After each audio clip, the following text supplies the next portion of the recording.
Friends, welcome to SSTN classes. आज हम लोग क्लास 8 का चैप्टर करेंगे, first chapter that is rational numbers. सबसे पहले हमें ये पता होना चाहिए कि रैशनल नंबर्स होते क्या हैं। तो इसकी डेफिनेशन कुछ ऐसे है कि कोई भी ऐसा नंबर जिसको हम P/Q की फॉर्म में लिख सकते हो, राइट, P/Q की फॉर्म में आप उसको अगर रिप्रेजेंट कर सकते हो, जहां आपके P और Q जो हो वो इंटीजर्स होने चाहिए। ठीक है, वो सब आपके इंटीजर्स होने चाहिए। और एक कंडीशन कि जो Q है वो 0 के इक्वल नहीं होगा, बिकॉज डिनोमिनेटर में अगर आपके पास 0 आ जाता है तो आपकी कोई भी वैल्यू लाइक 2/0 तो ये इन्फिनिटी बन जाएगा। अभी आपको इन्फिनिटी से ऐसी टर्म से आप फेमिलियर नहीं हो, बट इन्फिनिटी का मतलब कोई भी ऐसी टर्म जिसको आप डिफाइन नहीं कर सकते हो।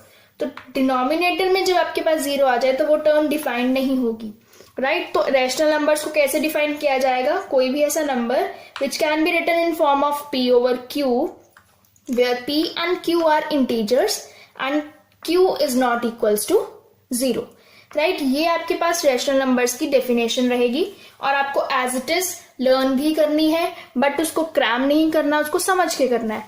कोई भी ऐसा number can be written in form of P/Q, P and Q are integers and Q cannot be 0, right. तो अब इसमें एग्जांपल्स किस फॉर्म के आएंगे? कोई भी ऐसा नंबर 2/4, 2/5, 5/100, कुछ भी ऐसा नंबर जिसमें आपका डिनोमिनेटर 0 ना हो, ठीक है, ये कंडीशन सेटिस्फाई कर रहा है। और ये दोनों नंबर्स आपके इंटीजर्स होने चाहिए। अब इंटीजर्स क्या है, उस पर भी अगर आपको स्पेशल वीडियो चाहिए तो हम कर सकते हैं, बट इतना ज्यादा लंबा कॉन्सेप्ट नहीं है। इंटीजर्स में आपके वो सब पॉजिटिव नंबर्स आएंगे, नेगेटिव नंबर्स आ जाएंगे और 0 आ जाएगा। मतलब एक नंबर लाइन अगर हम लें, ये 0 है, 1 2 3 4 5 सो ऑन, ये नंबर लाइन चलती जाती है। और जो लेफ्ट साइड पे है वहां पे आपके सब नेगेटिव नंबर्स आते हैं, -1, -2, -3, -4 एंड सो ऑन। ये भी इस तरफ मूव करता जाता है। तो आपके इस नंबर लाइन पे जितने भी नंबर्स आते हैं, वेदर 0, वेदर पॉजिटिव नंबर्स और नेगेटिव नंबर्स, तो 0 positive numbers and the negative numbers combine करके आपके पास इंटीजर्स मिलते हैं, राइट। अब इसके बाद बात आती है कि पॉजिटिव नंबर्स और नेगेटिव नंबर्स में डेसिमल वाले आ सकते हैं। 2.3 जो होगा, क्या ये इंटीजर होगा? नहीं। तो मतलब इंटीजर्स में आपके पास नेचुरल नंबर्स या हम बोल सकते हैं होल नंबर्स। होल नंबर में 0 इंक्लूडेड होगा, तो आप ऐसा बोल सकते हो, एक तो 0 आएगा और एक पॉजिटिव नेचुरल नंबर्स और एक नेगेटिव नेचुरल नंबर्स। मतलब नेचुरल नंबर्स तो आपके पास कहां से होते हैं? मैं एक बार रिवाइज करवा देती हूँ। नेचुरल नंबर्स जो होंगे वो आपके 1 से स्टार्ट होंगे, 1 2 3 सो ऑन, ये चलते जाते हैं। और जो होल नंबर्स होंगे वो आपके 0 से स्टार्ट होंगे, 0 1 2 सो ऑन चलते जाएंगे, राइट। तो आप अगर बोल दो इसको नेचुरल नंबर्स, उसमें 0 भी इंक्लूडेड हो, उसमें नेचुरल नंबर्स के साथ नेगेटिव के साइंस भी लगे हो, मतलब नेगेटिव नंबर्स हो नेचुरल के, तो आपके वो इंटीजर्स कवर हो जाएंगे, राइट। तो ये आपने अभी integers, natural number, whole number, rational number सब कवर कर लिया, राइट। तो आप एक बार इसकी वीडियो क्लास 10th वाली देख सकते हो। फर्स्ट वीडियो है क्लास 10th की रियल नंबर्स पे, तो उसमें भी कुछ थोड़ा बहुत मैंने डिफाइन किया है, तो you can go and check the video.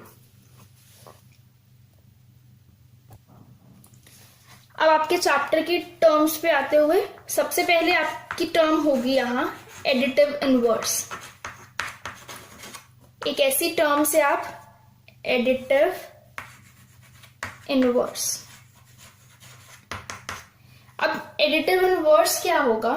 कोई भी ऐसा नंबर, लाइक अगर हम 2 की बात करते हैं तो 2 का एडिटिव इनवर्स क्या होगा? एडिटिव इनवर्स फाइंड कैसे करोगे, या आपको पता कैसे चलेगा ये एडिटिव इनवर्स है, या फिर एडिटिव इनवर्स होता क्या है? तो वो क्या होगा, 2 को एडिटिव है तो मतलब आपको ऐड करना है, 2 को आप किसी ऐसे नंबर से मल्टीप्लाई करो सो दैट आपका आंसर 0 आ जाए। एंड रिमेंबर जो आपका एडिटिव इनवर्स होगा उसका आंसर 0 आना चाहिए। और सेकेंड टर्म है आपके पास multiplicative inverse, right, multiplicative inverse. इस केस में क्या होगा, सपोज 2 का हमें मल्टीप्लिकेटिव इनवर्स फाइंड करना है, तो 2 का मल्टीप्लिकेटिव इनवर्स, यहाँ एडिटिव इनवर्स था, एडिटिव मतलब ऐड करोगे, मल्टीप्लिकेटिव इनवर्स में मल्टीप्लाई करोगे। तो किसी ऐसे नंबर से ऐड करो कि आंसर 0 आ जाए, और मल्टीप्लिकेटिव इनवर्स में किसी ऐसे नंबर से मल्टीप्लाई करो कि आंसर आपका 1 आ जाए, राइट। इस चीज को आप ध्यान रखना, एडिटिव इनवर्स में आंसर 0 आना चाहिए और मल्टीप्लिकेटिव इनवर्स में 1 आना चाहिए। तो आप ऐसे किस नंबर से ऐड करते हो कि आपका आंसर 0 आता है। अगर आप इसको -2 से कर दो तो आपका आंसर 0 आ जाएगा, राइट। तो इसका मतलब जो -2 है that is the additive inverse, मैं शॉर्ट फॉर्म में लिख रही हूं, -2 is additive inverse of 2, right. And in this case आप 2 को किससे मल्टीप्लाई कर दो कि आपका आंसर 1 आ जाए, तो आप इसी के रेसिप्रोकल से 1/2 से मल्टीप्लाई कर दो, तो क्या होगा, 2 और 2 कैंसल आउट हो जाएंगे, तो आपका आंसर 1 आ जाएगा। दैट मीन्स कि 2 का जो मल्टीप्लिकेटिव इनवर्स होगा 1/2 इज मल्टीप्लिकेटिव इनवर्स ऑफ 2। तो 2 का additive inverse will be -2 and multiplicative inverse will be 1/2, right. Reciprocal term से आप क्लियर होंगे, ये टर्म आपको क्लियर है बिल्कुल। रेसिप्रोकल एक बार मैं बता देती हूँ, रेसिप्रोकल जो होगा किसी भी नंबर का, 2 का रेसिप्रोकल इज 1/2, 5 का रेसिप्रोकल इज 1/5, बिकॉज 2 का मतलब है 2/1। तो रेसिप्रोकल करोगे तो ये न्यूमिनेटर है, ये डिनोमिनेटर है, तो डिनोमिनेटर आपका न्यूमिनेटर बन जाएगा, न्यूमिनेटर आपका डिनोमिनेटर बन जाएगा। तो रेसिप्रोकल कुछ इस तरह से होगा। सेम वे में अगर आपके पास 16/9 एग्जाम्पल दिया है, इसका रेसिप्रोकल क्या होगा, 9/16, राइट।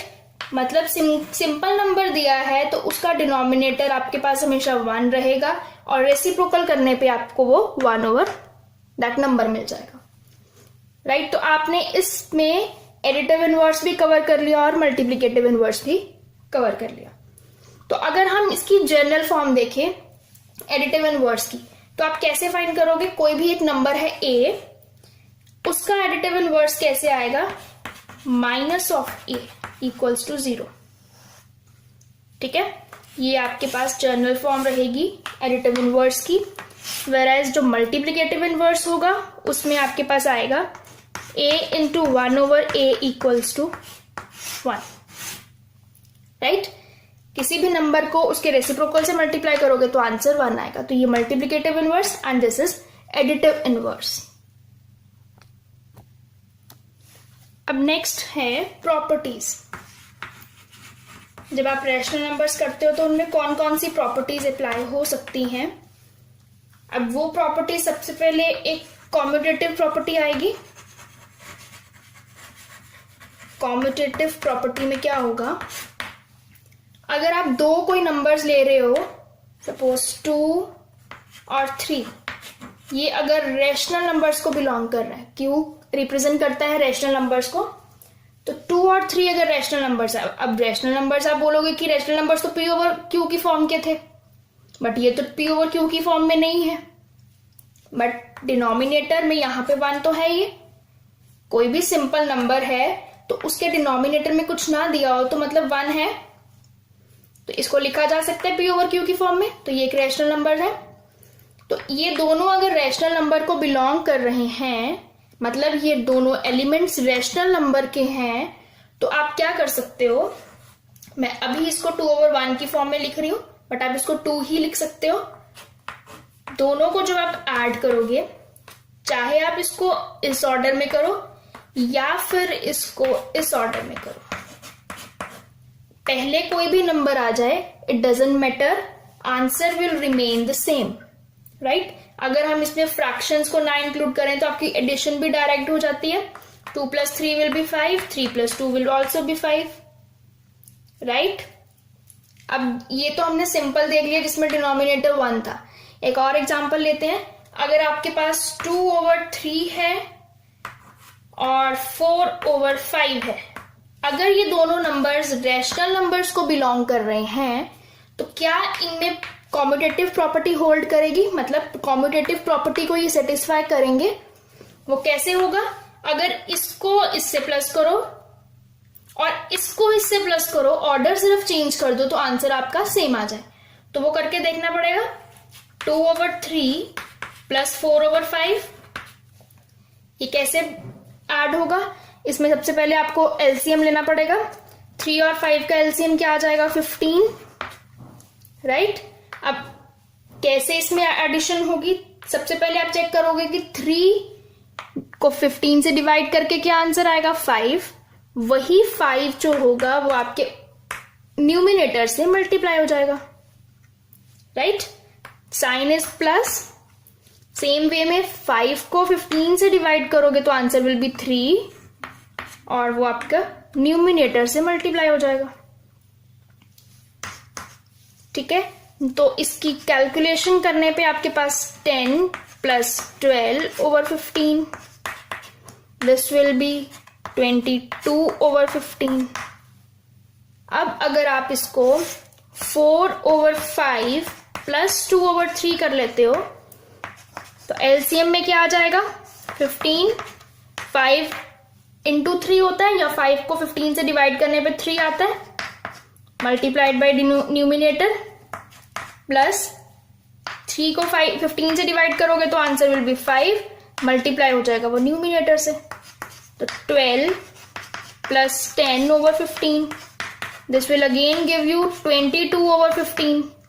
तो आंसर आपके दोनों केस में सेम आ गए। दैट मीन्स जो भी रैशनल नंबर्स होंगे वो आपकी कॉम्यूटेटिव प्रॉपर्टी को होल्ड करेंगे। इसमें मैंने आपको प्रॉपर एग्जांपल्स लेके बता दिया। नेक्स्ट प्रॉपर्टी मैं जर्नल फॉर्म में बता दूंगी कि वो प्रॉपर्टी होगी क्या। तो नेक्स्ट प्रॉपर्टी आ जाएगी एसोसिएटिव प्रॉपर्टी। अभी हम ये सब अपने बेसिक्स कवर कर रहे हैं। इनके बेस पे जो भी क्वेश्चंस होंगे, जो भी आपकी एनसीईआरटी एक्सरसाइज होगी, वो हम सॉल्व करेंगे। वो नेक्स्ट वीडियो में मैं सॉल्व करूंगी, सो दैट ये वीडियो बहुत ज्यादा लेंदी ना हो जाए। और एसोसिएटिव प्रॉपर्टी कुछ ऐसी रहेगी। अब इसमें सेम वही केस जो कॉम्यूटेटिव का था, डिफरेंसेस इसमें 3 एलिमेंट्स आ जाएंगे। कॉम्यूटेटिव प्रॉपर्टी में सिर्फ 2 एलिमेंट्स रहते थे, इसमें एलिमेंट्स जो होंगे वो 3 होंगे। अब इसमें ऑर्डर क्या है? सपोज इस तरह से आप 3 नंबर्स को ऐड करने वाले हो, तो दे आर सेइंग कि अगर आप 2 + 3 कर लो पहले, मतलब 2 और 3 को पहले ऐड कर लो, जो भी आंसर आपका आएगा उसको आप 9 से ऐड करो तो answer will be 14। In same way अगर आप 3 और 9 को पहले ऐड कर लेते हो, राइट, उसके बाद फर्स्ट वाले आइटम में ऐड करो तो आंसर अगेन विल बी 14। तो आंसर विल रिमेन सेम। तो एसोसिएटिव प्रॉपर्टी आपकी इंटीजर्स में मैंने ये होल्ड किया, बट आपके अगर 2, 3, 9 लें तो 1 इसमें डिनोमिनेटर में है, तो ये आपके रैशनल नंबर्स में भी आएगा। तो मतलब रैशनल नंबर्स आपकी एसोसिएटिव प्रॉपर्टी को भी होल्ड करेगा, राइट। तो ये आपकी प्रॉपर्टीज हैं, एक तो कॉम्यूटेटिव, एक एसोसिएटिव। और थर्ड और फोर्थ प्रॉपर्टी जो है आपके पास, वो एक है एडिटिव इनवर्स की प्रॉपर्टी और एक है मल्टीप्लिकेटिव इनवर्स की प्रॉपर्टी। अब एडिटिव इनवर्स भी मैंने सबसे पहले उसको कवर कर लिया था, और उस पे कुछ स्पेशल जो क्वेश्चंस हैं एक्सरसाइज में वो भी इंक्लूडेड है। तो उनके बेसिस पे आप क्वेश्चंस नेक्स्ट वीडियो में देखेंगे। तो If you like the video, do like, share and subscribe, and don't forget to hit the bell icon for another update of our video.